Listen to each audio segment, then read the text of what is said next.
that needs to be filled out and then handed to Stephanie on the end. Stephanie, can you raise your hand? You hand it to her so she can get those filled out, and then we'll have you ready to go to public input.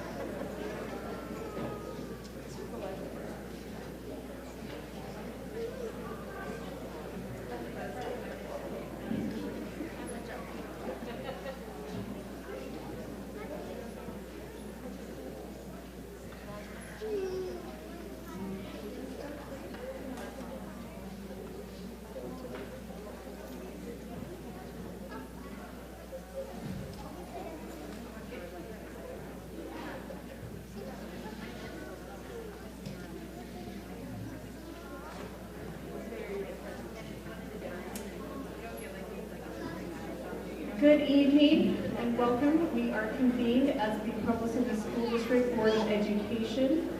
It is Tuesday, May 11th, 2021, and we are meeting at Centennial Middle School Auditorium. And we would like to begin with the roll call, and we'll start with Board Member Bryson. Nate Bryson, Board Member. Terry McKay, Board Member. McKay Jensen, Board Member. Keith Raquel, Superintendent. Melanie Hall, Board President. Rebecca Nielsen, Board Vice President. Jennifer Partridge, Board Member. Gina Hales, Board Member. Stephanie Bryant, Business Administrator. All right, is there a motion to convene? So moved.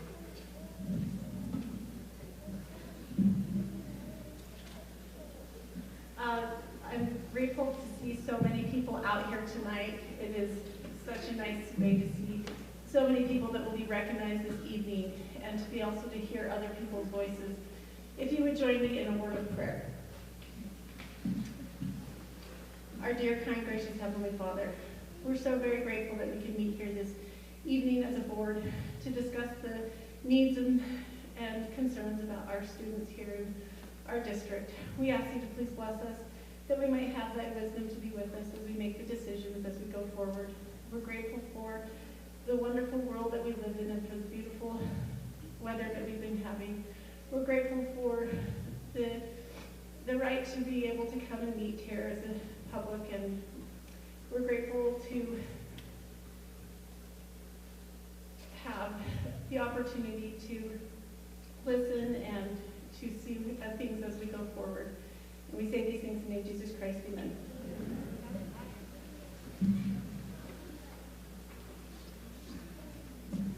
Next, would you join us with the Pledge of Allegiance that will be led by Bailey Danielson, our PE President.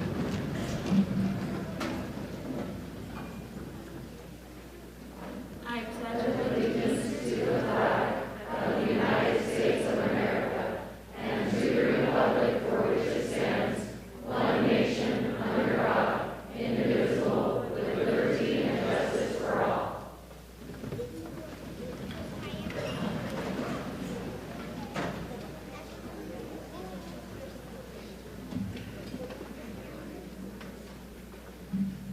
So tonight we get to honor many people from our district, and so we're going to kind of turn some time over to different groups as they present those winners of our district. So I'm going to turn the time over to Glenn Lockwood. He's the PEA, Provo Education Association Vice President.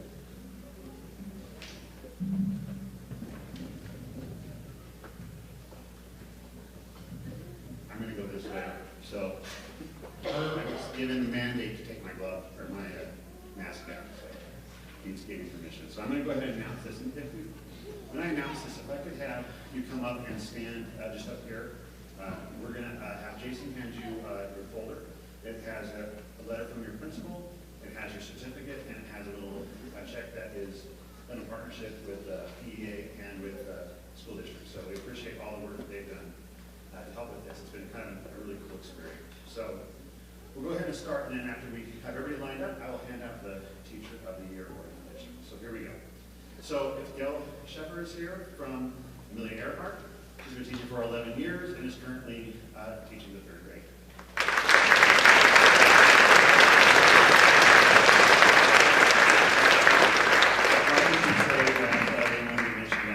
But we're not going to have them shake hands like we normally do, so virtual handshakes all the way around. Thank you. Peggy McLeod from Canyon Crest. She's been teaching for 5.5 years and is currently teaching kindergarten.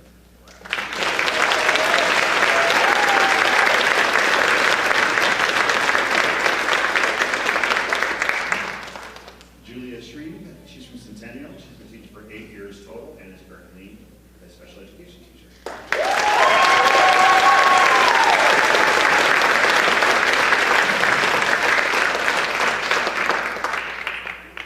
Carol Gaylord from Dixon Middle School. She's been teaching for 36 years and she is math and student leadership currently.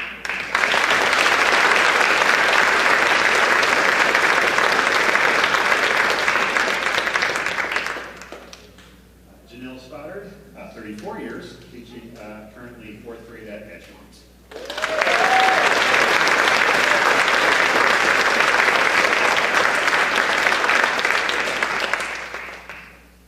Mahani Fuller, 9-year teacher, special education out of Franklin.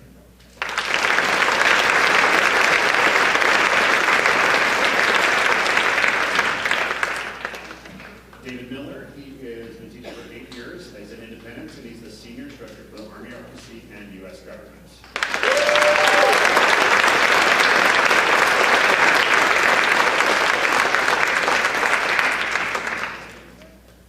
Doug Arney, he's been teaching for 9 years at Lake, and he's at Lakeview, teaching the 3rd grade.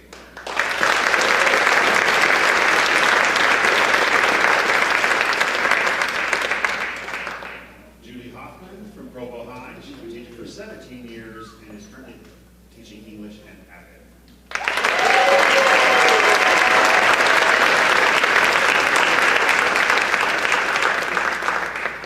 Tricia Stokes, she is at Provo Peaks. She's been teaching for 9 years and is currently teaching 2nd grade.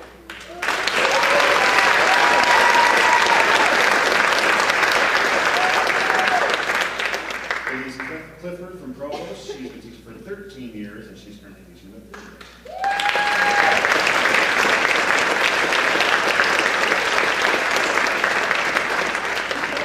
You can see I took some of their letters from their principal, took some of the excerpts from them and put it in the little slideshow, so you can kind of see that coming up here.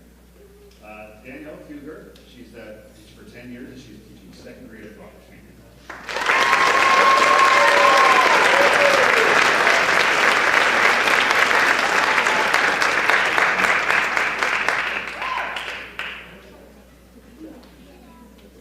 Audrey Rest, she's been teaching for 4 years and she's currently teaching 2nd grade at Spring.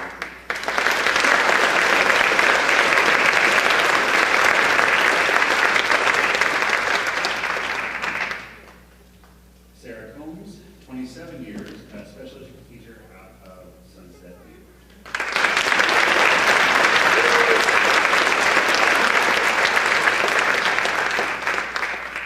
Elizabeth Kessler, 11-year teacher. She's been teaching 4th grade at Timpanogos.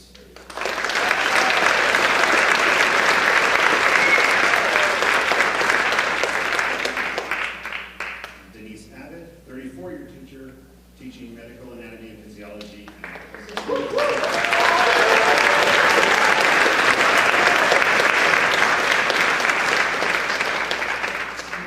Here we go, the one I've been waiting for. Xiao Chen Chu.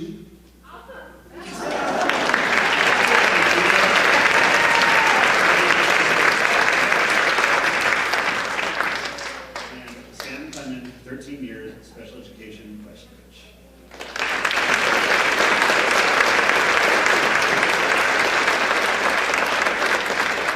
Okay, so now the moment I've been waiting for. You could just open up the thing and see your check, and the winner is the one that gets checked. We'll do this in a second.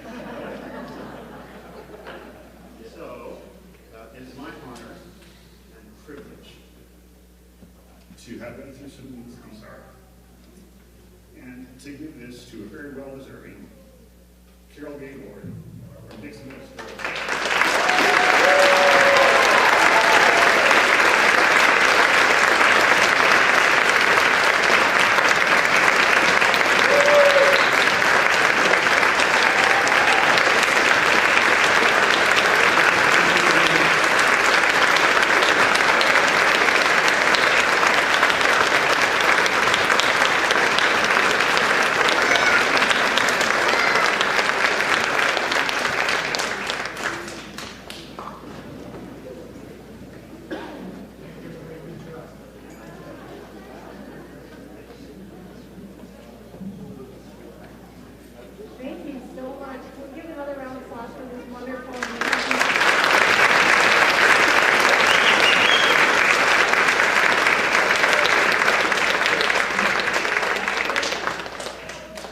right, next we're going to have our recognition of outstanding classified employees of the year presented by Kurt Aldock, PES County President.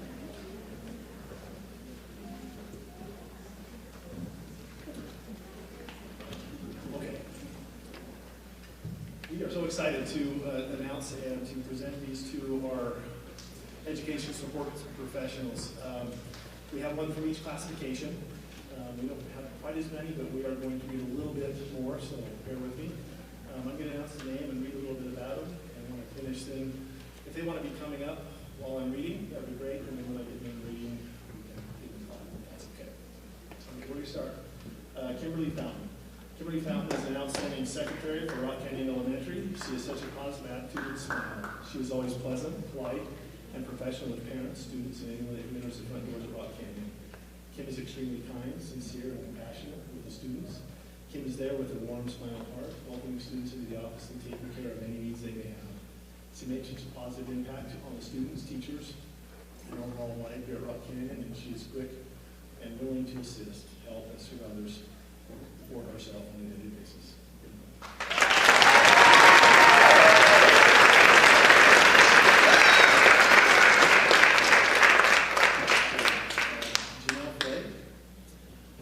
She's at Edgemont, and she is in a big group of people, but she stands out.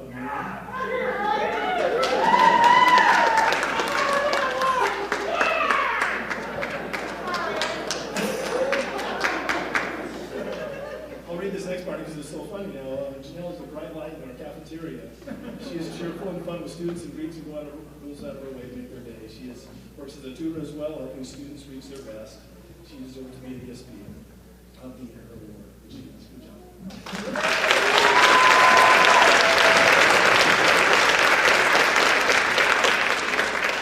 Hey, Stacy Halliday. Stacy is kind and gracious to everyone. She is loving and caring about the students at the school and willing to help in any way. Stacy is always laughing and greets everyone with a smile. She is the greatest asset for the students with the diegetic needs of Amelia Earhart Elementary. She greets everyone with a smile and never makes them feel like they're bothering her. She stops what she's doing and checks her pantry or freezer and refrigerator for whatever information or nutrition label is needed, and she does such a good job.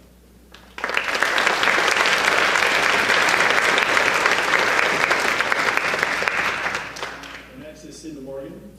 Cindy is one of the Provo School District's most outstanding employees for a commitment to student success. Cindy helps 9th through 12th grade students find money to continue their education after high school. Aside from academic scholarships, as Cindy gets to know students, she will search for scholarships that students apply for based on their talents and interests. There are many students that she has been able to help receive full four-year scholarships to college that wouldn't have had it without her. She does a great job and is very loved about it.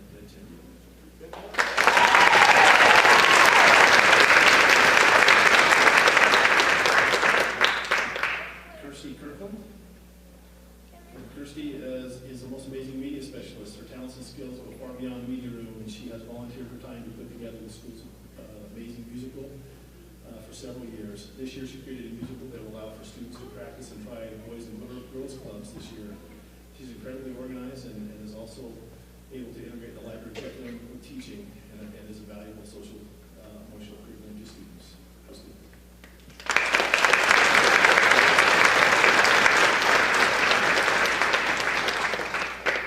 Carolee Fisher.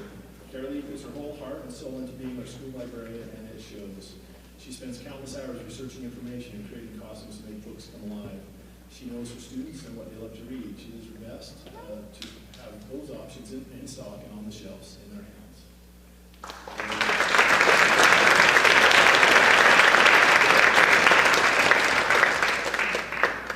Cassie Palmer.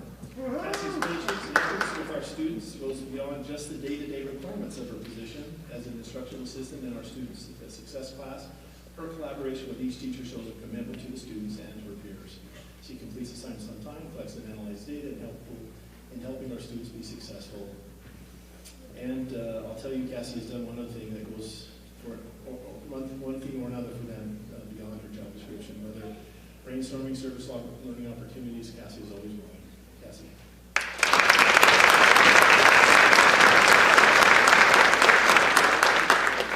Crystal Broccamonte.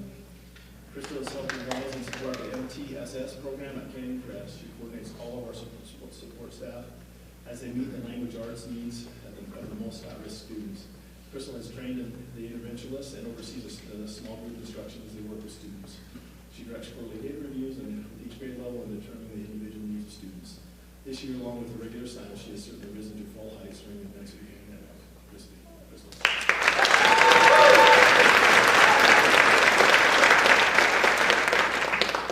Jose Laura. Jose is a fantastic asset to our students who are English language learners. He's primarily assigned to help students in their content level courses. Jose is dedicated to students, often tracking them down throughout the day to check on them. He builds personal relationships with students and learns how to motivate them according to their needs. Jose.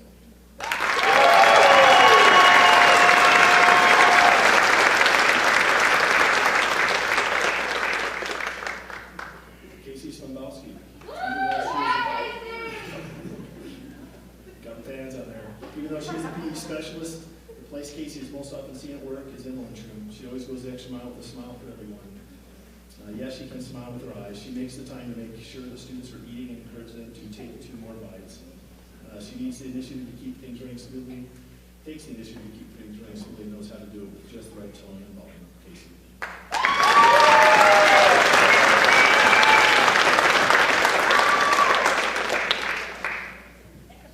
Kevin Manwaring.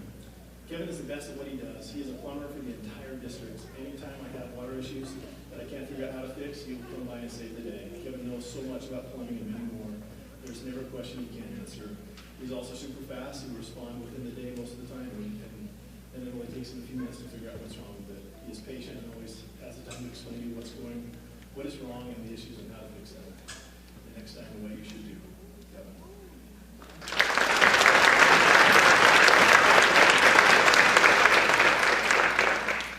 Kim Williams. Kim is amazing.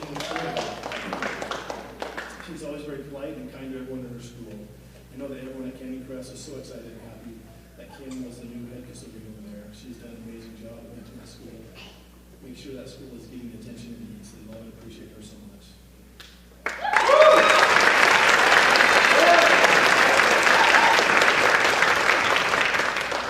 Michelle McCluskey.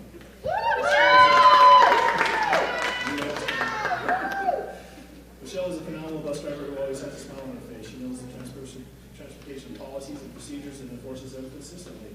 More importantly, she is quick to build relationships with students on our bus routes. She loves them and the kids know it. Michelle helps transfer some of the most at-risk students in our school district to the special programs they need to be successful.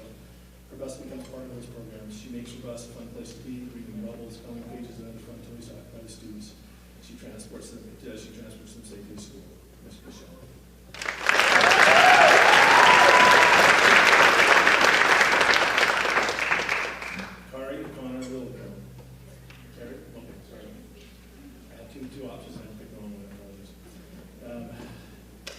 She loves her job and loves the students that she works with. Carrie is assigned to work with our students who struggle with success in the classroom. Those struggles can cause the student to shut down or act out. Carrie meets with and checks in on students every day throughout the school day. She works closely with her teachers to determine the most effective times for her to help students in the classroom, in the hall, in the wellness room. Carrie helps to facilitate and support behavior plans and trackers that most of the students have. She is positive and encouraging because the students know she generally views and they are comfortable talking to her about their successes and mistakes. Carrie.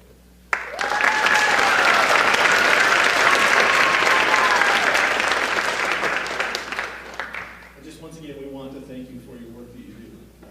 We're not all teachers, but we are teachers in so many different ways. And so I think it's our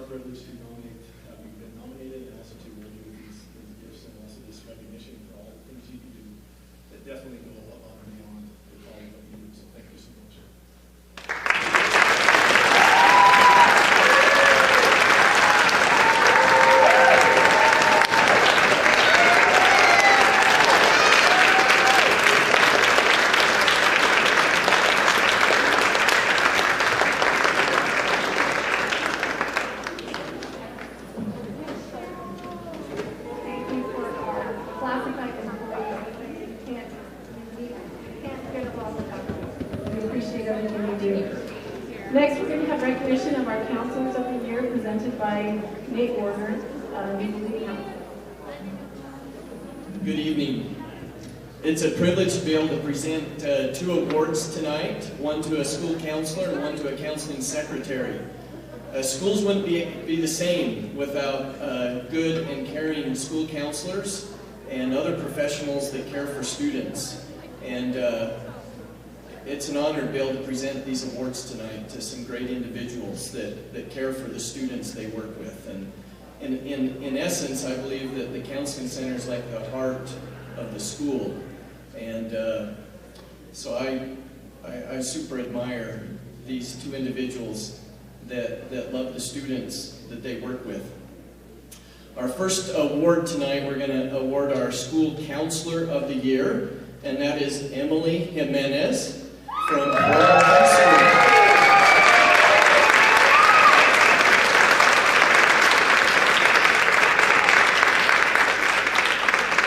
Emily is an awesome school counselor,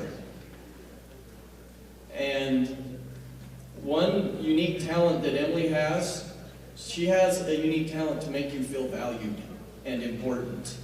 And I believe that's what school counselors do. And I love Emily. She's been in the district for 9 years, and I got to work with her 1 year at Timpview High School, and she's been at Provo for the other 8 or 9 years. But Emily is passionate, she's caring, she's charitable, she goes the extra mile to serve her students and help them achieve their goals. I just wanted to read 2 brief statements from colleagues of Emily's. Emily is a ray of sunshine in our office, always helpful, optimistic, kind, and loving. You can always depend on her to go above and beyond on any project or task assigned to her. She is quick to make us laugh with her witty sense of humor.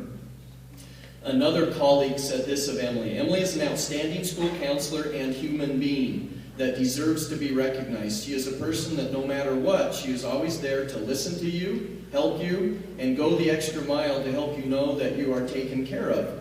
She is incredible at building rapport with students and families and seeks to help them with equity and access. She is a natural leader and a wonderful team player. Emily Jimenez, it's an honor to present this award to you as the Provo School District School Counselor of the Year.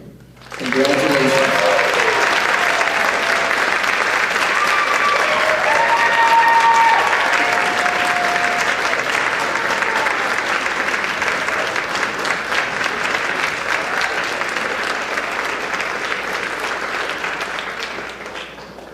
That's awesome.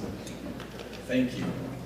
And what a great support team she has here from Provo High School. Almost all the counselors, maybe all of them are here tonight to support Emily and the work that she does.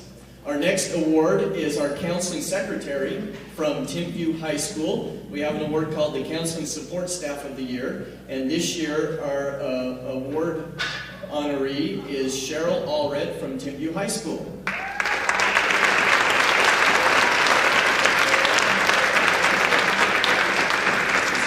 Cheryl is in her 6th year. She's been in this position as the full-time counseling secretary and receptionist. She is awesome. People don't understand what a counseling secretary deals with. They get bombarded every day with phone calls and emails and students coming in and parents coming in, and they get bombarded with hundreds and hundreds of questions. And they provide an excellent resource to students and parents and patrons that come in and need information. And Cheryl's awesome. She's a great multitasker. She's very passionate. She helps the counselor stay on task. She gets students out of class when we don't have office aides. She runs around the school to get students to bring them to the office to meet with the counselors. And she answers all of the phone calls with a lot of patience. Sometimes they're not very nice phone calls, but she's always very professional and very tactful, and she's very helpful. She wants to do what's right for the students and the families. And Cheryl's just a great, she's the face of the counseling center in the school, because when people come to the school for the first time, they almost always end up first thing in the counseling center, and they get greeted by a wonderful person that smiles and helps them feel at ease and comfortable so that they can get the information they need to get registered and enrolled in school. And so Cheryl Aldred is a wonderful human being, and it's an honor to award her as the Counseling Support Staff of the Year in Provo School District. Congratulations, Cheryl.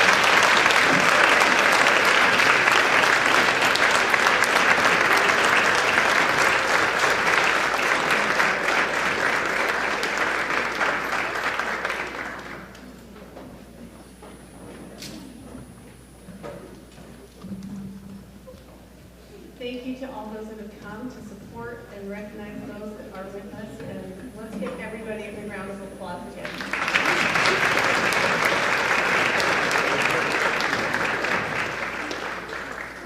I wish we could give an award to everyone in the district, because they all deserve it. Next, we're at the point of public input.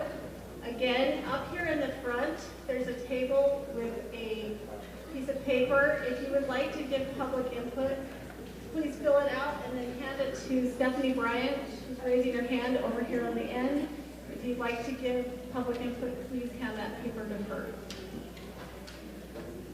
Just before we start this, I'm just going to give a few little points. Board meetings are conducted for the purpose of carrying on the business of the schools, and therefore are not public meetings, but are meetings held in public. All meetings shall be open to the public except when those matters as prescribed by law are discussed. However, all actions taken by the board will be done in open meetings.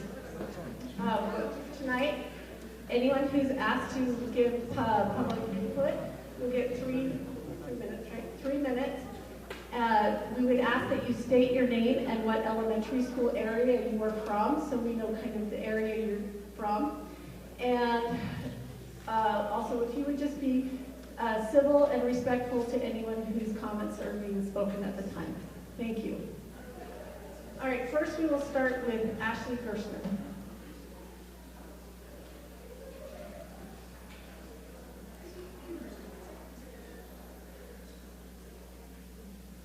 Hi, I'm Ashley Gershner. My kids go to Rock Canyon Elementary. Do you want my address as well? Okay. I just want to first say, like, a lot of us here, we empathize with what you guys are going through, but we are also just exhausted with the back and forth and the uncertainty of things. But anyway, I'll get to that in a minute. But we gather this night to get a solid answer about the fall. We want full-time school. Learning time hasn't been lost as stated by you and your reasoning for offering summer school. It's been stolen from these kids. And we also want the choice in whether to wear a mask. I'm asking you to take these masks off our children now. We've been told you are following the science. The science is in, and we can see that masks are not needed in schools. Give parents the option to mask their children if they wish, but let's end the mandate to do so. You have the power to allow parents to choose. And the state has told us you do have the power to do that. I have also seen the district has a new department centered around race, equity, and inclusion, and I honor and support diversity, inclusion, and equality. Equity is the word that raises concern for me. This sounds a lot like critical race theory, and that's all CRT is, a theory. There's no science or data backing up what it teaches. There's no data suggesting outcomes are better where this is implemented. We do have plenty of examples in history where equity has not resulted in better outcomes. I've asked clarifying questions to the district with no response. With equity, are you going to take opportunities away from some to give to another? What are those opportunities? Who is deciding the end goal? What is equitable? CRT promotes unfair and unearned success while punishing the values of hard work, honesty, respect, and civility that make our country the most free in the world. Equity doesn't raise everybody up, but it will result in bringing everybody down. We should never divide people into identity groups of oppressed versus oppressor. This turns people against one another. The us versus them mentality leaves no neutral ground for finding unity. We know the Provo City School Board is responsible for curriculum in our district.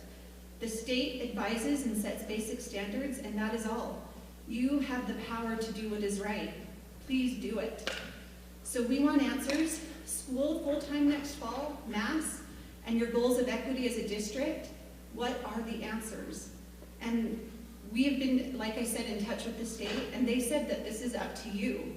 And you guys are telling us this is up to the state. And it just feels like someone is lying to us, and that's why we're confused and sad. And anyway, please do what is right.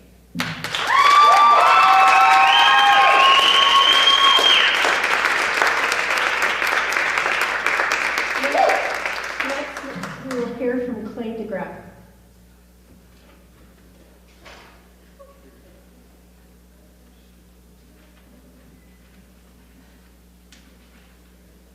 First question is, if you are going to do and abide by critical race theory, are you guys all going to step down? Huh? Because that's what it's about, right? It's about white supremacy, and all I see is white people, except for one, sitting on the board, right? So who's going to step down? Really? It's scary to think that you're thinking about this. It is a theory. What kind of theory is it? Who came up with it? What is it about? It's the first common core of the whole thing is to say that that everything is white supremacist driven. I don't feel that way. People that I know don't feel that way. And heavens to Betsy, are we going to teach this in our schools? Okay. Next thing, equity. Gershner is awesome. I mean, kudos to her for spelling it out. But what is equity? Equity is the same thing that happens in some of the soccer programs. Oh, you know what? Here, you get a medal. There's no rising above anything. What are we teaching our kids? What are we teaching our kids? To say equity. Equality, we're all for equality. But if you're going to take from one and give to another, where does that go? Where does that go? What country are we really living in at that point? When you're going to take from one and give to another. That was done in our history, remember? It was done in our history 150 years ago, 200 years ago. Are you going to teach the 1619 project as well? These are all questions that we want to know. And the mass thing, again, science. Gershner, science. Are we talking science? Because I see all these signs that say about equality and home and science is real. Well, if science is real, where are you going with it? Is science is real? Is science real? Because the kids shouldn't be wearing masks if science is real. Because we've seen the studies in Ireland, we've seen the studies in Israel, we've seen all the studies, and all they say is the transmission rate is so minute, you can't even hardly measure it. But for some reason, you guys keep pushing masks. And it is on you. And the reason why it is on you, because you make the decision. It is true. And you can shake your head or do whatever you want, but it is on you.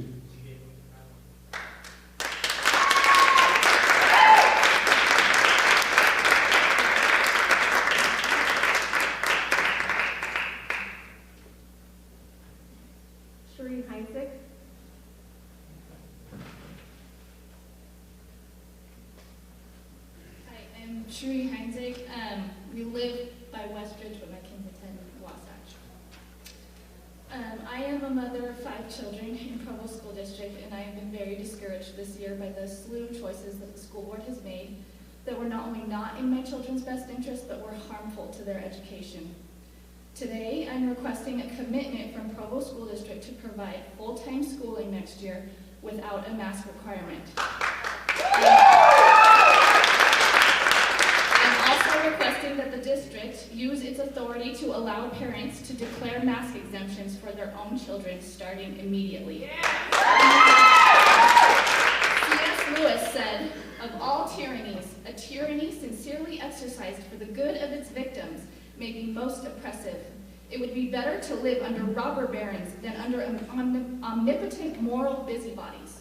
The robber baron's cruelties may sometimes sleep, His cupidity may at some point be satiated, but those who torment us for our own good will torment us without end, for they do so with the approval of their own conscience." End quote.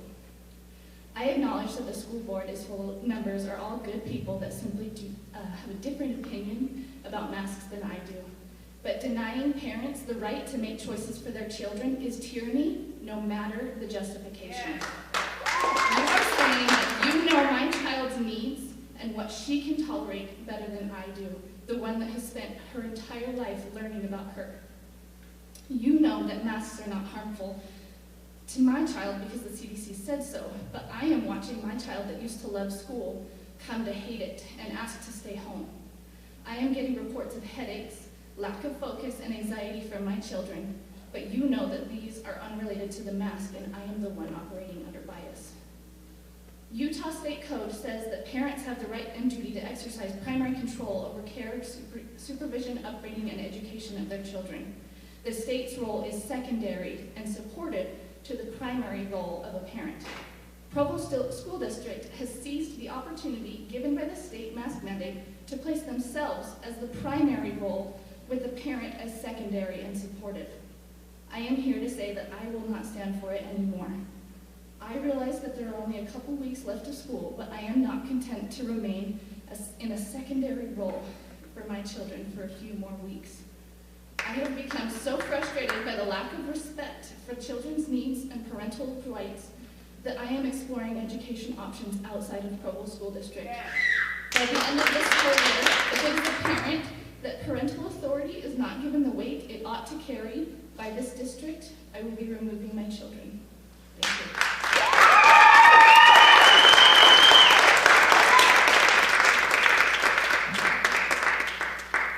Meredith Stanley.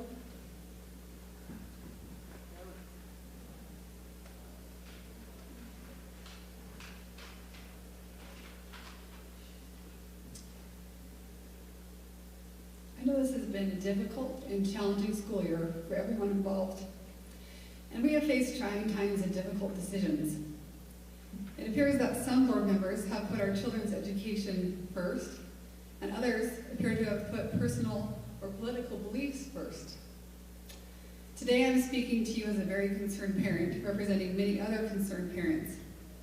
I think now is a great time to reflect on the board's processes and decisions this past school year, and how this may impact the upcoming school year or school years. The state was asked to mask up this school year. Yet Provo District took it a step further and demanded the younger children unlikely to contract or spread this disease put plexiglass around their desks. Disgusting. We were told at the beginning of the year we would only be going into in-person school 2 times a week and continue through phases as it were safe to do so. Safe and moving through phases was never defined by any clear, concrete measurements, and rather relied on the board's feelings of how to do so, and input from the health center, the health department. This lack of in-class learning by remaining in phase 1 or 2 was second only in severity to Salt Lake School District. Alpine, Nebo, Weber, and Granite districts, to name a few, began school with a minimum of 4 days a week. Unfortunately, this idea seemed to reflect a sense of pride from our school board. Further, I was shocked and disappointed when school was not extended to phase 3 in early March. Safe, as discussed earlier, was never defined by the district. Continually stringing parents and students along, when vaccines were administered and COVID numbers dropped to low, you as a board decided not to go back to full in-class instruction. Not because it wasn't safe, because it was indicated to be too much of a nuisance for the teachers after all the schedule changes. When pushback came, some of the board members attempted to cite our children's mental health and actually heavily considered the children's survey results or the parental results. Here we are preparing for the next school year. We still don't know what Provo District's plan is for next year. If a full in-class schedule is not returned, parents may need to pull kids out of Provo School District, look to provide additional childcare, or change jobs if full class instruction may not resume. Whatever the case, we'd appreciate you letting us know now so we can begin making plans. We are entitled to objective criteria and detailed plans. In sum, I'm here to advocate for our children. Will you help us advocate for our children? When the state says we must wear masks for the remainder of the year, will you ask the state as an advocate that the kids not wear masks and help us pull our weight? Thank you. Your time's up. We've learned a lot this year. We can do better.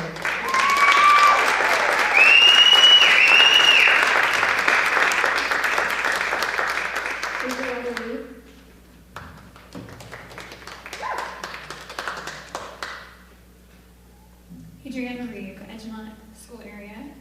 We're on your team. We are here for the children just like you are.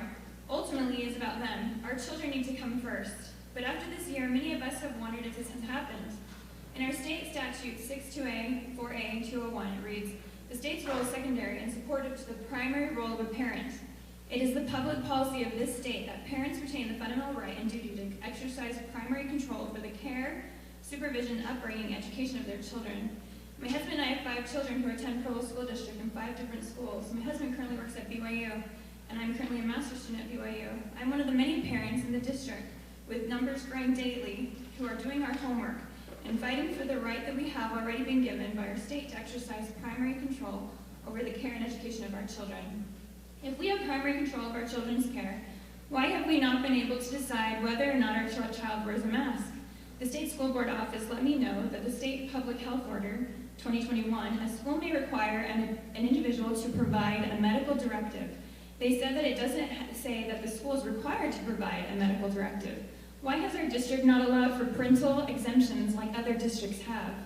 The real question is, who are we trying to protect by masking our children? Those who want to be vaccinated already have been. Studies show there's a 99.9% COVID recovery rate in children. Less than 8 out of 100,000 children are hospitalized because of COVID, and there are no recorded instances of child-to-adult transmission. The children are not bringing this home. Even the Utah State Health Department announced that death from the flu is greater than COVID-19 in school-aged children. It doesn't make sense to us as parents. Why are our children still wearing masks? Does it make sense to you? But we are all just going along with it. We are grateful that recently the state school board passed a policy prohibiting the teaching of critical race theory, a theory that teaches children that the good qualities they cultivate in their life to become successful, like hard work and personal responsibility, make them a bad person, even an oppressor with undeserved privilege. It teaches them that if they are at all successful, then they are white supremacists. How does this help our children, or even unite us at all? This thinking will only divide us. What are we doing as a district to ensure that our children are not receiving a watered-down version of the critical race theory? Lastly, what are we going to do to get our children out of the double bind we have put them in? The masks have caused damage that we will see for years. It has created division in our schools. So many of our students are learning different principles at home regarding masks as virus, and yet they are bullied by their classmates and teachers in school just for having a different opinion. They are doing nothing wrong. My son recently was called a maskless fool by one of his classmates when choosing to take his mask off during PE. Another son was forcefully told by his classmates he had to put the mask over his nose or else. They would not leave him alone until he did so. This is bullying. Is this what we want to teach our children, to police each other? Provo School District focuses on kindness, but I'm worried that what we have done this year has created the opposite. Thank you so much.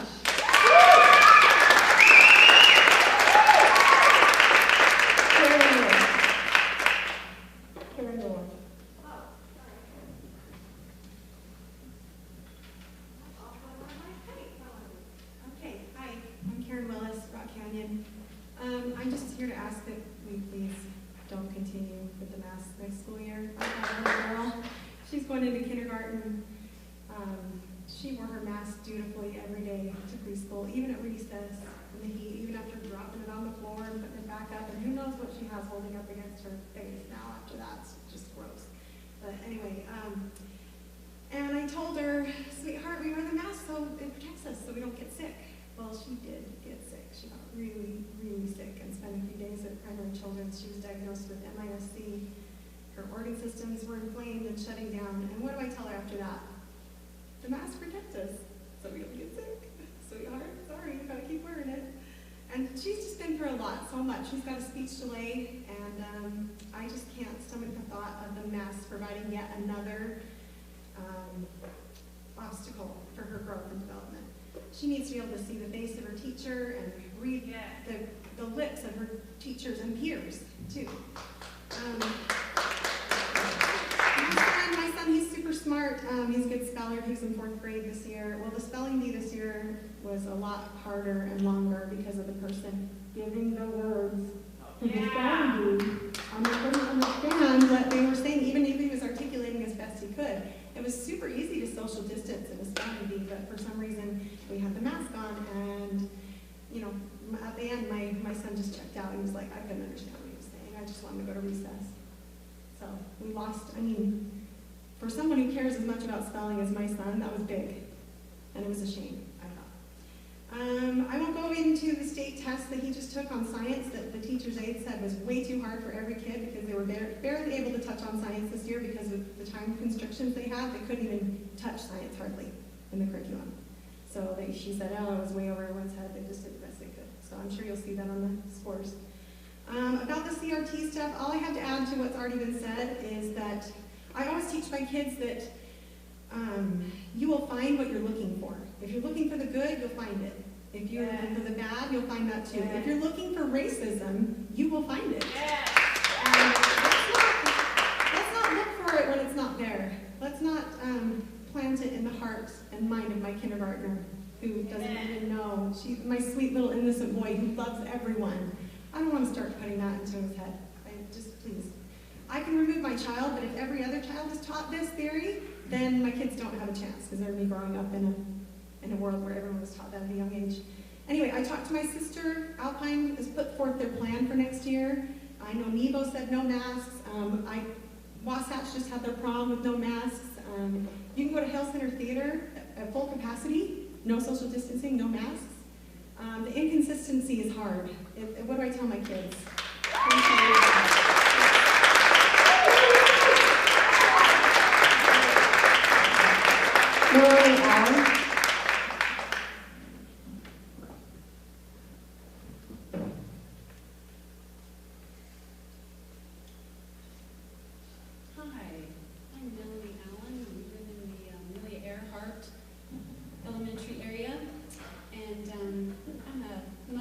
Children, and I'm very involved in my children's education and extracurricular activities. For 23 years, I've gone weekly to volunteer and have loved it.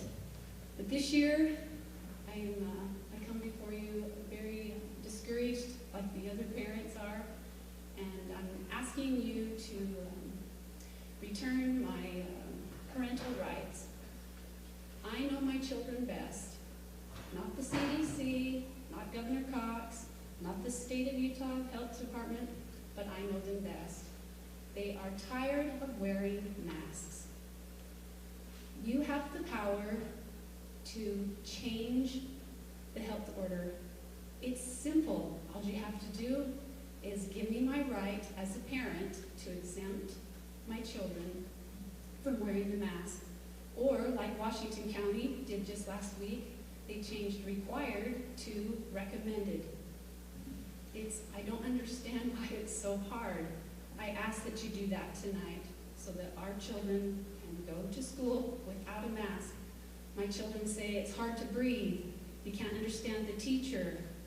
You can't see facial expressions. It's not healthy, it's not good. Secondly, I ask you to stop test to play. No more. I don't want it next year at all. Thirdly, the school is no place for us to incentivize or promote this experimental COVID shot. And last of all, I sent each of you an email about the critical race theory. I don't want it. It's not good. I asked you in the email to please call Governor Cox and ask him to put it on the agenda for the special legislation session next week and ask him to ban this. Yes. Thank you.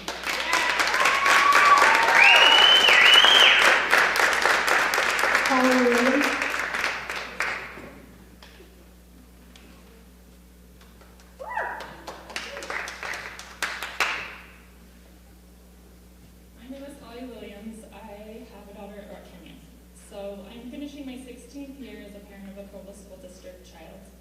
I come to this meeting exhausted and disappointed by all that has and that hasn't happened this year.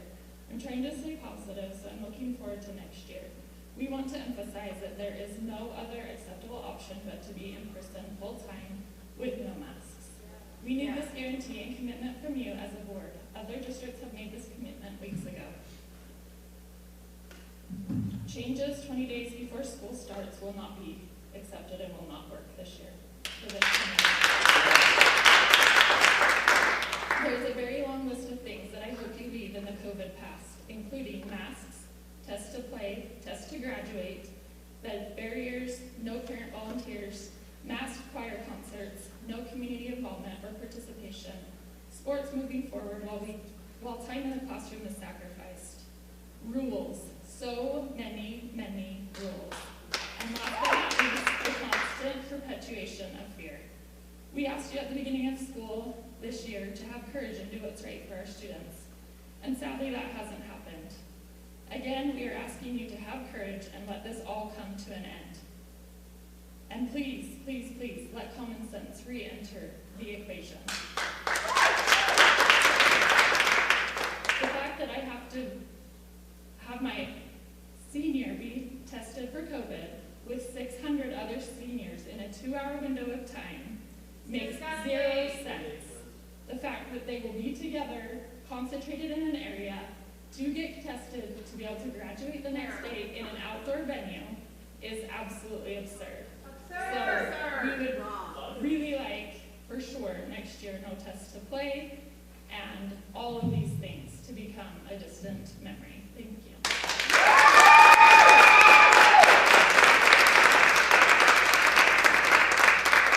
Hayden Williams.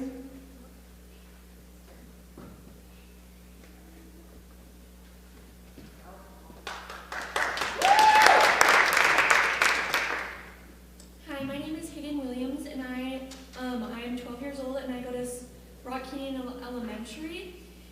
We all have had a bad year, but let's change the next year. You all have made the school a cleaner and safer place by cleaning and having us wash our hands so much more often. As a child that has to go to special education, it has been a hard year. This is my last year in elementary. I just hope the kids that come after me don't have to do this next year. Going to school without worrying about having a mask or faking to drink water to get a good breath of air. It is hard talking with a mask. Imagine learning with a mask or teaching with a mask. I am worrying about the kindergartners that have to go through this all year long, learning about letters and numbers when they have a mask on. When COVID hit, we lost so many opportunities, like my chance to go to Camp Big Springs, my first girls' camp, States Fair, Greek plays, Christmas program with parents, sixth grade day at the pool, and many more. You or your older kids may have done these things, but me and many more kids could not do these things. We are not asking you to change the past, we are asking you to change the future. So the kids can have these experiences. Sadly, most kids have gone through emotional trauma and some physical trauma. Luckily, I have a strong support system, but for many kids that is not true, especially for the lower grades. Kids' brains are developing, and seeing only people with masks on can give kids with anxiety about seeing people without masks. And it breaks my heart that children are being born and seeing people with masks on instead of seeing their smiles. We are not as I stated, you have, and I hope you still will keep this school system to be a safe and clean place. But since it is now a clean place, I believe that we should be getting back to normal. Keep our school safe and clean. At my school, we have a sit at a table that has a maximum of 4 people. This worked for a while, but is not helping now. It is now just ridiculous, and we can't sit with our friends anymore, and it gives other people just bad feelings sitting with someone that they don't know. This can help with people getting new friends, but at this point, it's just making people sad and not have a good day at school. Already, it's a bad day at school. So let's get back to normal, please.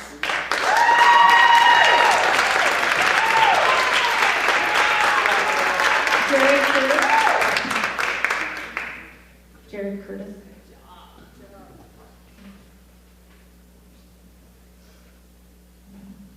Hello, I'm Jared Curtis in the Timpanogos neighborhood. I've been here the last few meetings. Good to see a few more people here, a little more people involved. So thank you, everybody. I think I know why it's hard to change and look at things in a different way. When I make a mistake, it's hard to admit that I'm wrong. I hope that the district and the school board can be open enough to know when they're wrong and take criticism to heart and not in a bad way, and try to make a decision based on truth and not on what they thought was the truth before. If people are still afraid to go to school when others are wearing masks, if teachers, students, it's because we're too afraid, and it's cowardice. And to expect people to be cowards is not what we need. I'm ashamed of what's happened, what I've been a part of. I've sent my girls to school. I have a 5th grader and a kindergartner, and I'm ashamed of myself. I made a mistake. I sent them to public school when I knew what they were requiring with masks and social distancing was wrong. And I'm mad enough to admit that. And hopefully you guys can acknowledge mistakes that you made. Not because we're telling you, but because you guys can figure it out yourself. So you guys and girls are smart enough to figure it out. But the sooner the better. Figure it out quick. It's already taken too long, so that's all I have to say.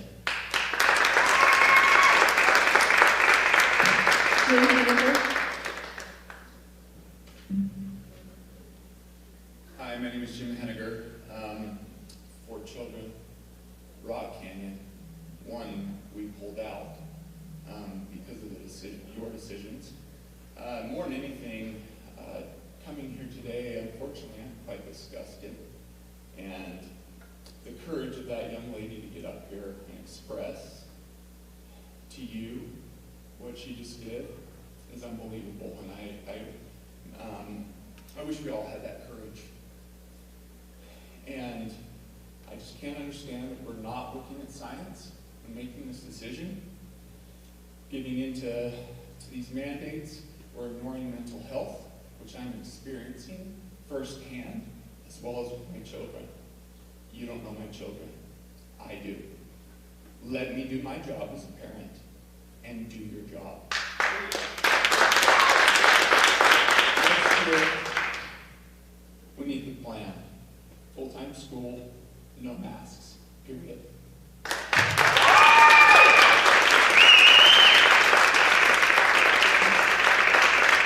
Are there any others that wanted to participate in public input? I need you to come fill out a form for me.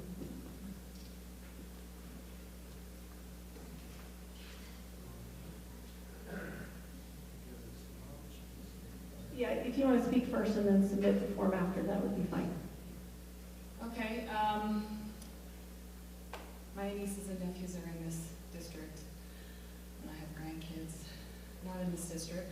I think the thing that's kind of been sad to me as I've sat here and seen some really amazing people stand up and speak is I've seen some disrespect on your part, being on your phone, looking off into the distance, not paying attention to the people that are standing here, pouring their hearts out to you for what's happening to their children.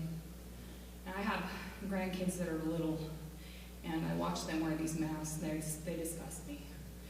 I don't know if any of you have seen the science, the actual science, because I have a small business, so I do a lot of homework on the science of what's going on with these masks and everything. And I've never required my employees, nor the people that come into my business to wear masks for this whole time.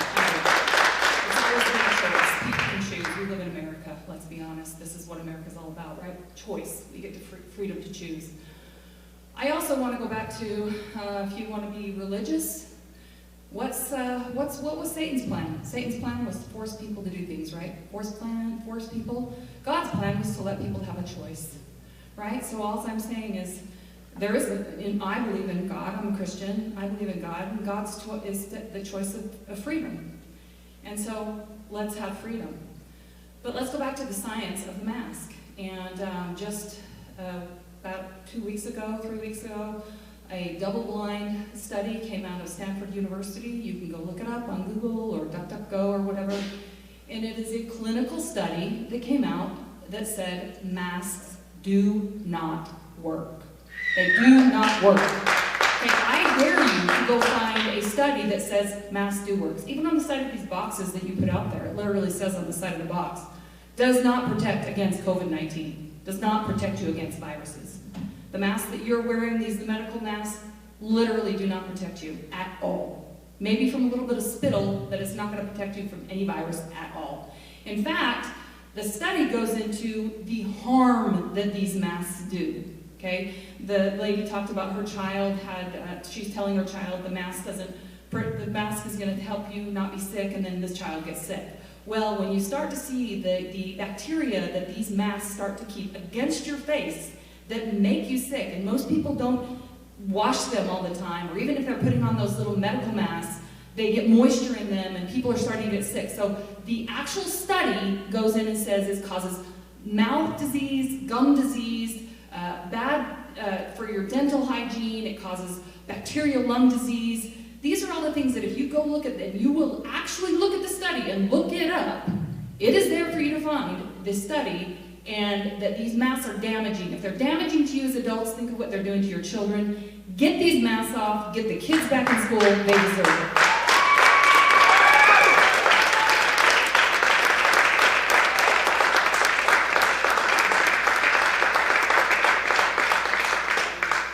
We're going to close our public input, and we're going to move on to our business items. Thank you for coming. Okay, first we're going to talk about a policy policy 760, visitors to public schools. Keith, do you want to speak about that? This is a policy that's been created to provide board support for the process that we, as you know, we hired a group to come in and do a complete safety review of our schools, physical safety and also visitor management and those kinds of things. So this just simply puts into board policy that we're going to do so at the board's direction. Is there a motion? Yeah, I move that we approve the new policy 7060 as discussed in the study session. Motion made by Board Member Bryson. Is there a second? I second. Second made by Board Member Hale. Is there any further discussion on the motion? Do we need to add in this part with any edits agreed to in the session? I don't remember having any. There was no, yeah. So, all right. Seeing no more discussion, all those in favor indicate with aye. Aye. Any opposed? All right, the motion passes unanimously. Next, we're going to talk about the large purchase request, and Stephanie, if you would talk about that. Okay, again, as we discussed in study session earlier, we bring large purchase requests to the board that are over $50,000 that are not already in our approved budget. This is a request from TEC to replace the intercom equipment at Independence High School. It is for approximately $74,000. Is there a motion on this? I move we approve the large purchase request to replace the intercom system at Independence High School. Motion made by Board Member Partridge. Is there a second? Second. Second made by Board Member Jensen. Is there any further discussion on the motion? All right, seeing none. All those in favor indicate with aye. Aye. Any nays? The motion passes unanimously.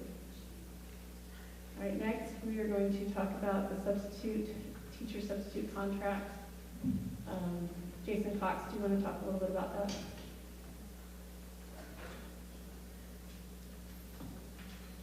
Yeah, thank you for the opportunity. So our contract with the company that we use currently to provide our substitutes for our teachers is expiring at the end of this school year, which actually ends in the end of June as far as just rolling into a new contract year. And so with that, we went through the process of running an RFP to see who would like to help us in providing our subs for this next year. After going through that process, we had multiple companies respond.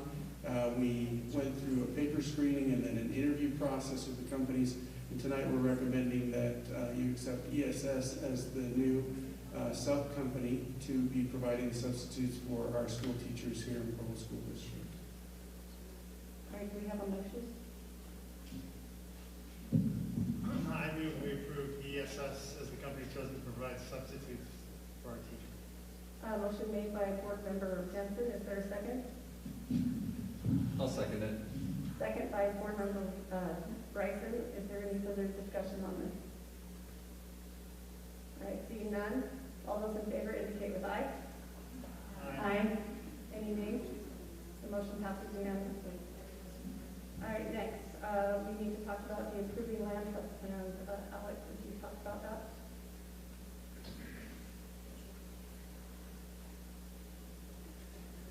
Thank you, Board. We have had a chance to have each of you review the school committee council's trust lands plans where you've been able to get feedback. All of that feedback has been taken by the principals and the community councils, and they have adjusted the plans. We're looking for your approvals tonight to be able to send it on to the state to get their approval as well and feedback. Is there a motion on this? I move we approve the land trust plan as previously reviewed. All right, motion made by Board Member Nielsen. Is there a second? I'll second. Second by Board Member Hales. Is there any further discussion on this? All right, seeing none. All those in favor, aye. Aye. Any opposed? Nay. The motion passes unanimously. Thank you. All right, next, we are going to talk about approving plans for next year's school schedule. In the study session, we discussed the following, that we would return to full-time school as pre-COVID schedule. There might be a few adjustments for our days on there, but it will be full-time school. Masks will be voluntary. We will encourage the vaccines and What? I hear you. I'll take my mask off. We would like to encourage vaccines. Encourage is the key word. And then summer school, masks are voluntary only. So. Is there a motion? Not on the agenda, we haven't discussed all of it. All right, is there a motion? Why is it not on the agenda? I move that we approve the plans for the 2021-22 school year as Melanie just described. It's really hard to hear you, I'm sorry. So, motion made by Board Member Partridge. Is there a second? I'll second. Second by Board Member Jensen. Is there any further discussion on this motion? All right, seeing none, all those in favor indicate with aye. Aye. All those opposed? Seeing none, the motion passes unanimously.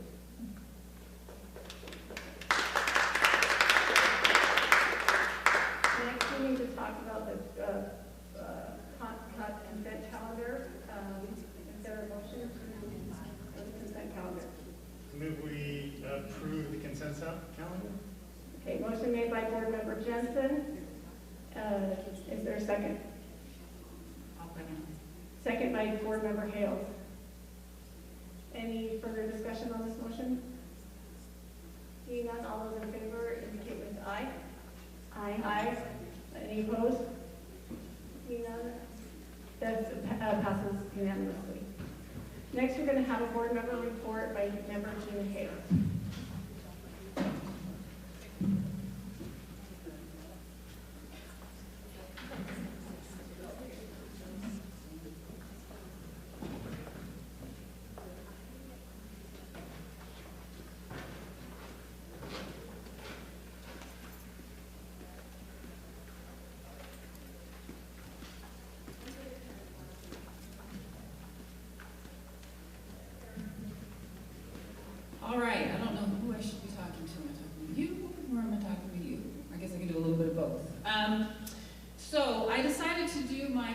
presentation, partially on the sex education curriculum because, well, I'll explain it in a minute. Hopefully I can work the remote. Is it on? It is off. There we go. So I thought in order to help you understand why I chose this and maybe even what my next, what I hope my next presentation will be, I'll give you a little background on myself to kind of tell you how I got here, or how we got here, I guess. My mom was born and raised in Philadelphia. She is mixed race, but Hawaiian is her majority race. And my father is from a small island in the South Pacific called Western Samoa. And they went to college in Hawaii, and they met there and they got married. I was born in Hawaii, but when I was 3 years old, welcome to Provo, we moved to Utah. From the beaches to the mountains, which is great. I attended a couple different schools, but I was a proud Timpanogos Indian, now Tiger. You can't see this very well, and I'm very sad about that, but I was missing my 2 front teeth, and I asked my mom to do Princess, this is how old I am, Princess Leia hairdo, and that's all really she could come up with. When I was 11 years old, my father decided to fulfill a speech that he made and to go back to home and help his people. So we moved to Western Samoa, where my father was born and raised. We lived there for 3 years. I included the picture on the right as evidence because I have referenced in other board meetings that I'm a big fat nerd, and this is proof. If you look, if you see my glasses, and I'm a proud nerd as well. You can't really see my glasses, but I'm also proud to say those are back in style, not as regular glasses, but as sunglasses, and so I am very fashion forward. And so that's my grandmother with me. What I'm holding in my hands are all of the academic awards. You see all those leis we have, which is a cultural thing, and it's great. I didn't get those because people liked me, I got them because I got awards. And so that has, throughout my life, I've not been very popular, but I get a lot of awards, so it's great. When I was 14, we moved back to Provo. I attended Provo High School. I'm a proud graduate of Provo High School. After high school, I went across the street because back then Provo High was across the street from Brigham Young University, and I got a bachelor's and a master's degree in social work. I became a licensed clinical social worker, which is a mental health therapist. I did a variety of things, getting my degree as well as after getting my degree, but the 2 big jobs that I did was, the first one was, I worked for school-based services. I worked in Alpine School District with K through 6 in 2 of the lowest income schools in their district. And I worked as a therapist there. After that, I moved over, same company, but I worked at a group home as a therapist for adolescents, male adolescents. We started taking females toward the end of my time there, who had offended sexually. And so we provided therapy for these kids as well as for their families. And that is us at the saddle. For anyone who has hiked Mount Timpanogos, that is us at the saddle. I have blurred out their faces for just, you know why I blurred out their faces. But that's us at the saddle, hiking up to the top of Mount Timpanogos. I almost didn't make it, but one of those kids there really helped me get to the top of that. It was a great experience. I left that job in part so that I could finish my PhD. I have a PhD from Brigham Young University in Educational Leadership Foundations. I got that in 2017 or 18. It took me 9 years. I should do a board report on that. In 2020, I was approached by someone in my community to consider running for school board. I did not want to run for school board. For a variety of reasons, I decided that I would run for school board. I won the election in 2020. I began in 2021. That is my family right there. That is my husband, Paul. That is our daughter, Kahealani, who is 7 years old and attends Timpanogos Elementary in the dual language immersion program. And that is our dog that we adopted in March when the pandemic hit because my daughter had no siblings, but the dog doesn't like her. She likes my husband, so I'm regretting that choice. And so when I was elected to the school board, I was thinking about, I knew there were committees, I was thinking about what committees that I'll serve wherever I need to be, but there were 2 committees that I really wanted to serve on. Those two committees were, number 1, Diversity and Equity Committee. And before anybody gets upset with me about that, my neighbor, That has nothing to do with critical race theory. I need to do some research on that. I haven't done any research on that. It's on my list of things to do. It has nothing to do with critical race theory. It just has to do with making sure that people have a voice in the community and have a seat at the table. And then the second one, so I want to do a presentation on that, but I want to take a little bit more time. I want to research some of the things that we've heard about. I want to address some issues. The next one was the Sex Education Curriculum Review Committee, and that is because as a therapist for adolescents who had sexually offended, I learned a lot about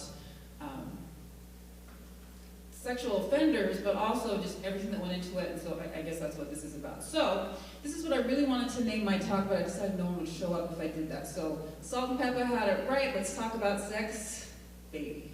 All right, questions I get asked a lot when people find out what I did for work. Question number one, how do I prevent my child from being abused? That's probably the number one question that I get when people find out that I was a therapist for adolescent sex offenders, or adolescents who had offended sexually. Another question that I got quite a bit was, how do I prevent my child from being exposed to or viewing pornography? Two big questions. So here is a simple rundown of the answers. Unfortunately, you cannot. Neither of those things is possible unless you lock your child in the basement, and that will cause a whole bunch of other different problems that you don't want to deal with.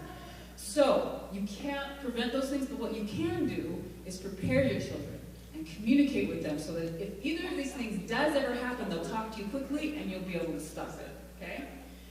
So in my opinion, your best defense, if you want to have those two things to not have a huge impact on your child, if it does happen, or perhaps be able to prevent it, is to have open communication with your child about sex, about human sexuality, and all it entails.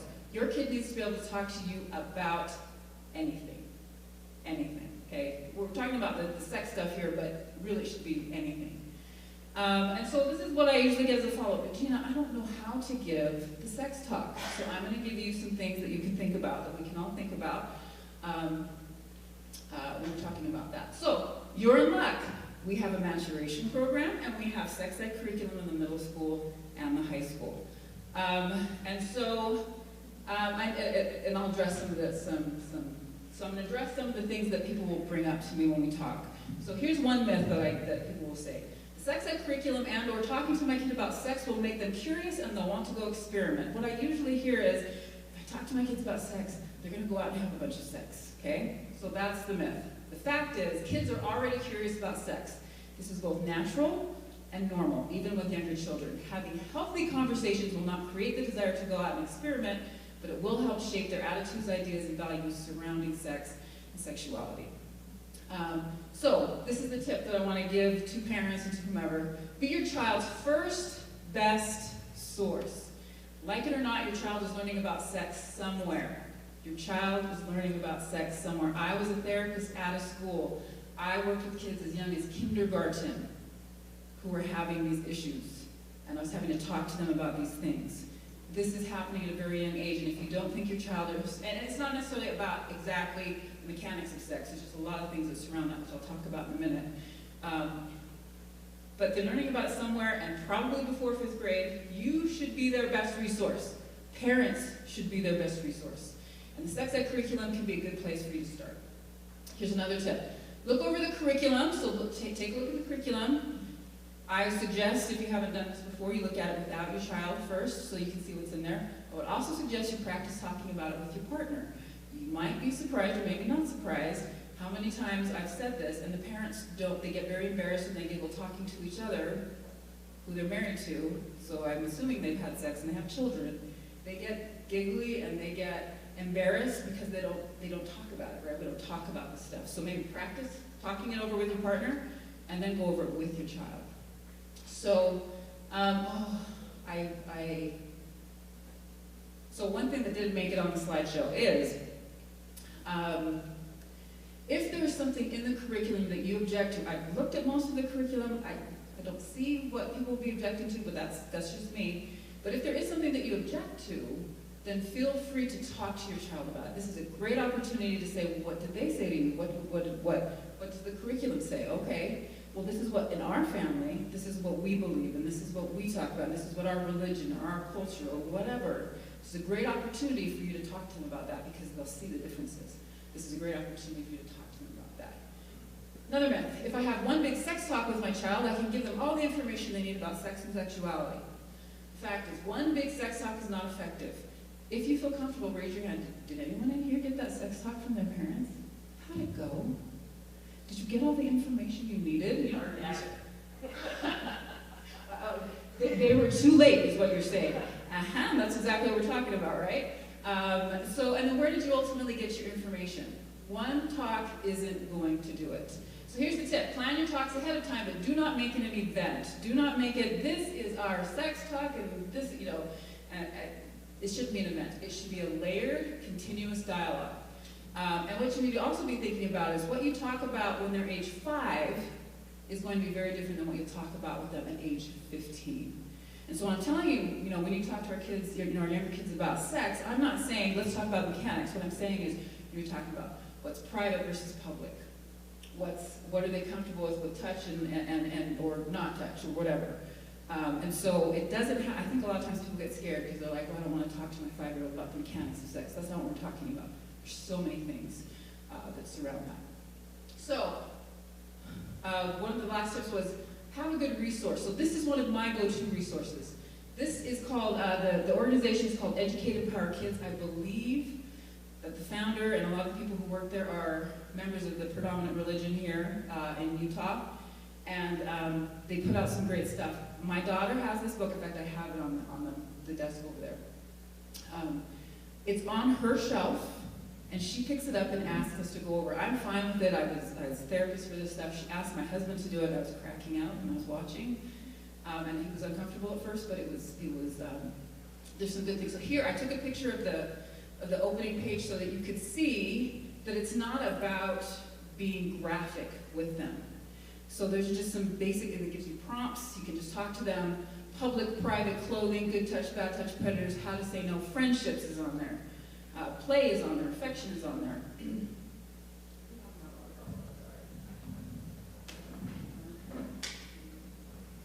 So, that might be my phone too. Sorry, I'm busy. So there's a lot of different things that you can talk about with them. They have 3 different levels, which is 3 to 7, age 3 to 7, age 8 to 11, and then 12 to, I'm not sure what it is. I haven't looked at the other 2 yet because my daughter is 7. You don't have to use this resource. I'm just putting some things out there. You don't have to use the sex education curriculum that they have, but I think it's a good place to start if you don't have anywhere else to start. If you can't think of anywhere else to start. All right, next one. If I shield my kids from all inappropriate material, then they'll be fine. So the fact is, it is impossible. It is impossible to shield them from everything. And shielding them will not teach them how to deal with it when you're not there to cover their eyes. Okay? So here's a tip. Use everyday experiences to teach. For example, Victoria's Secret ads in malls, situations you see on TV. I have seen more than once. I don't particularly care for the big, huge, giant pictures of women in lingerie that I see sometimes in Victoria's Secret or wherever. But I have seen mothers physically grab their teenage sons, put their hands over their eyes, and drag them out of the mall. And I understand that the desire to do that. A better thing to do would be to look at the ad and say, what are they selling? Why are they selling? Why are they using this image? And my daughter, who's 7, we have conversations. When we see ads, I'm like, what do you think they're selling? It may not have anything to do with sex, but I'm trying to teach her digital literacy. When you see an ad, what are they trying to do? What do they want from you? And the end result is usually money. They want your money. And so use everyday experiences to teach them. So while we're talking about this, I just want to do a quick word about internet safety. We are on the internet, and we're on the internet a lot. You can't rent an Airbnb anymore that doesn't have the internet. So here's some internet safety list of internet safety tips. This isn't even close to comprehensive. I just want to give some ideas.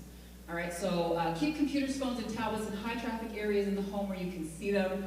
Don't allow children to take them into their rooms. I recognize that this is difficult. I recognize that it's like my daughter sometimes, I love her, but sometimes I need a break. She's an only child. I can't say go play with your sibling, and the dog won't play with her, so I want her to go away. And sometimes I want her, not all the time, But sometimes she wants to take her tablet in her room, and I have to put my foot down and say, you can't take it in the room, and you need to be here where we can see you. Use content filters. And don't forget to put them on your tablets and your phones, because those are very powerful little computers. But realize that filters they're just a band-aid, they can't fix everything. Be choosy about apps and social media. Don't just let your kids download anything. When you have younger kids particularly, you need to know whether those apps or the games have a chat feature. My daughter, whenever she downloads games, I do research on them, and I have to look, because chat features allow people to talk to your children. And you probably don't want to know who may be out there talking to your child. So you need to check that out. You need to limit screen time, TV, tablets, phones, etc. I don't need to lecture about that. We hear about that all the time, and there are lots of different ways you can do that. Be aware of internet screen time rules in the homes where your children spend time. I don't think that you need to, I do not suggest you tell them how to run their households, but if you're aware of it, you can talk to your child and say, okay, what are their rules, what are our rules, and how can we negotiate this when you're not at our house, but you're at somebody else's house. In a PTA executive council meeting this morning, someone said that their parents got together and all agreed, because they have teens who are friends, they all agreed that they have a basket at the front door, and when the teens come in, they all put their phones in the basket. They can still hear them, so if the parents are calling them or whatever, they put them in the phone, they put their phones in the basket, and then when they're at the house, they actually talk to each other, and they don't text each other from across the room. And they recognize that that's the rule, and they don't fight it, and so just ideas, right? Just ideas of ways that you can do that in your home, and maybe the homes of friends. Last thing here is, do not assume that my child would never. Not a single parent that I worked with said to me, yeah, I thought maybe my kid was a predator. Well, they weren't really predators, they were kids, but maybe my kid, I could see that, my kid offending somebody sexually. We never think it's our kid. We never think our kid's gonna look at, my child would never look at pornography. My child would never bully somebody. My child would never. You need to be able to step back. When someone says something, you need to be able to step back and take a look at it objectively. And perhaps your child didn't, but you need to be open to the idea that perhaps they did. So here's an additional question that I wish people would ask, but nobody has ever asked me this question. How do I prevent my child from becoming a perpetrator? Like I said, never had a parent come up to me and tell me that they really had the feeling that their kid was going to become a perpetrator. But it happened, and it happens to a lot of kids. So here's answer number one. You need to keep them safe online, which I just talked about. And here's some reasons why you need to keep them safe online.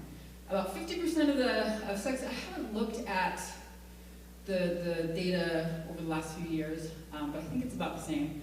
Roughly 50% of sex offenders were also victims of sexual abuse. Having firm rules about internet use with both elementary and secondary will reduce chances that your child will be a victim of online predators. They are out there. It is real. I don't think we need to run around and cry and be super anxious about it, but we need to be aware and we need to set some boundaries in our homes. The closest thing to a common denominator among the clients that I worked with was an early exposure to sexually explicit materials and pornography use. All different ages, yes. All different SES, all different races, all different cultures, all different religions. Closest thing was sexually explicit materials and pornography use. Having firm rules and following up on the rules will reduce the risk that your child will be exposed to sexually explicit materials. And if they're exposed to these things, having a healthy, ongoing conversation with them about sex will increase the chances that they will ask you for help and not go down the rabbit hole. All right, answer number two, teach them consent. I recognize that this is a buzz term, and I considered not putting this slide in here because I know I'm going to get hate mail. You can send all hate mail to NateB @provo.edu.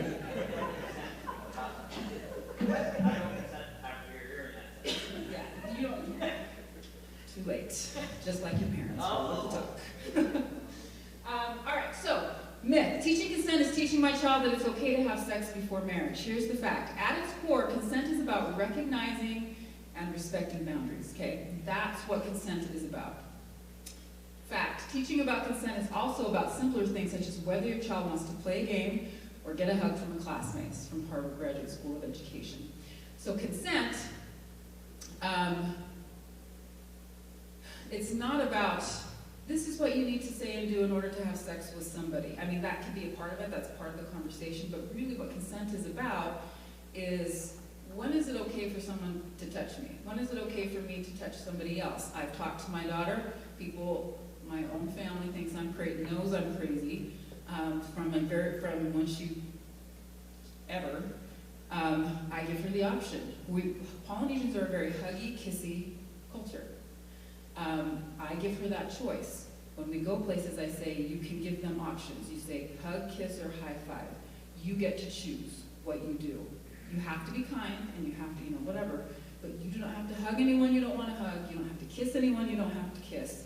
And so that's part of consent. Giving your child autonomy over their own body is part of this. So it is not about saying, this is what you need to do in order to gain access to somebody else's body. This is about your child recognizing boundaries for themselves. Well, and then we have the huggy kids who hug everybody in sight, and some kids are okay with that and some kids aren't. And we need to teach our kids when do you need to ask for hugs, you need to ask to touch other people, and not necessarily in a sexual way. It is absolutely imperative, this is from that website or that source I was telling you about. It's absolutely imperative that your teen knows what it means to give consent. They need to know that if any attention is unwanted, it needs to stop. Teaching this lesson to your child will not only empower them with confidence, but also make them aware of and help protect them from sexual predators. This is a bigger reason to teach consent to me than to teach, this can help to keep your child safe if they understand the rules of consent. So, how do we teach without shaming them? Shame, in my opinion, doesn't get us anywhere. Never make your child feel ashamed for being curious. Start the conversation about your child directed and avoid lecturing. Don't give more information than they are ready for. Information needs to be clear, but developmentally appropriate. Don't freak out. How many of you have had your kid? I can't think of an example. I asked my husband, but there's been lots of times when my daughter will say something or ask a question, and we were like, where did she learn that? But the more questions we ask, we realize that she's not asking that question at all, and we just address it. But if she were to say that, I'd say, well, what is that? That's filthy. Where did you get that? I just ask questions. I keep a calm face, I keep calm, and I listen, and I ask questions, and then I'm able to address it better. I have a drinking problem. All right. Try to react slowly and give yourself plenty of time to formulate answers to your kids' questions. I don't have COVID. Don't put too much pressure on yourself. You will mess up and it will be okay and probably funny. Learn to laugh. Don't let fear of being embarrassed or being embarrassed talking to your children about these things stop you from doing this. I'm a big proponent of parents being the ones who choose and direct, not choose, but direct what their kids are, what the values are for their kids about sex, sexuality, and everything like that. So here's a few additional thoughts. Realize that the talks do not need to be and probably shouldn't be explicit or how to. I have so many people say, I don't want to talk to my kids about how to have sex. I'm like, that's not what I'm saying. Sex is much more than just the mechanics. With younger kids, the talks will center around more general topics such as boundaries. With older kids, there will be more sex-specific content, but usually not a how-to.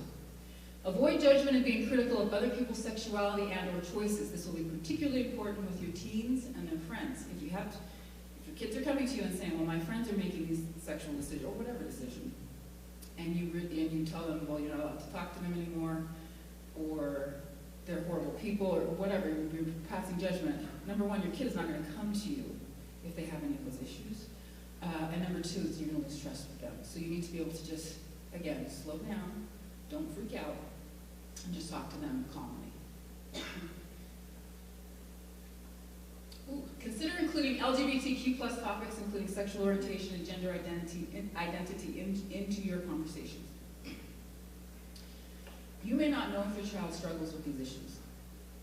I have seen so much damage, and some of it I think may be irreversible, in families because they refuse to have these discussions and they refuse to be open-minded about these topics. I am not trying to tell anybody how they should view these topics as far as what your values are.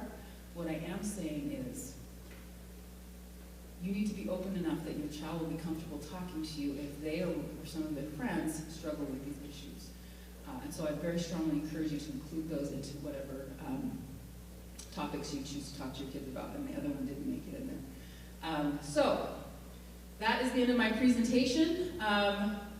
Again, if you have hate mail, please direct it to Nate. Thank you.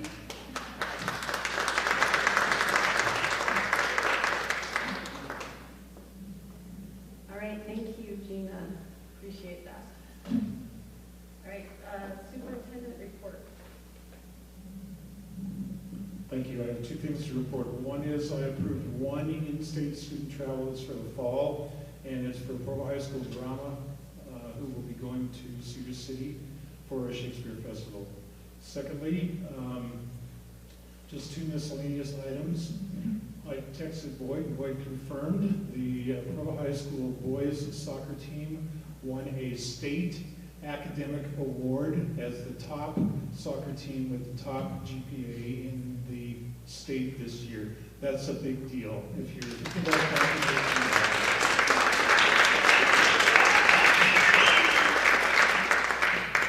and not to be forgotten, I haven't heard the result from today. Todd, maybe you have. Apparently, Timpview girls golf going into the final round today was about 40 strokes ahead. So I'd like to announce that Timpview girls golf probably won the state championship. And if they didn't, this was well intended. That's all for my report. That comes to the end of our agenda. We'd like to appreciate all of you for coming tonight. And is there a motion to adjourn? I move that we adjourn this meeting. Motion made by Board Member Partridge. Is there a second? Second, non-debatable.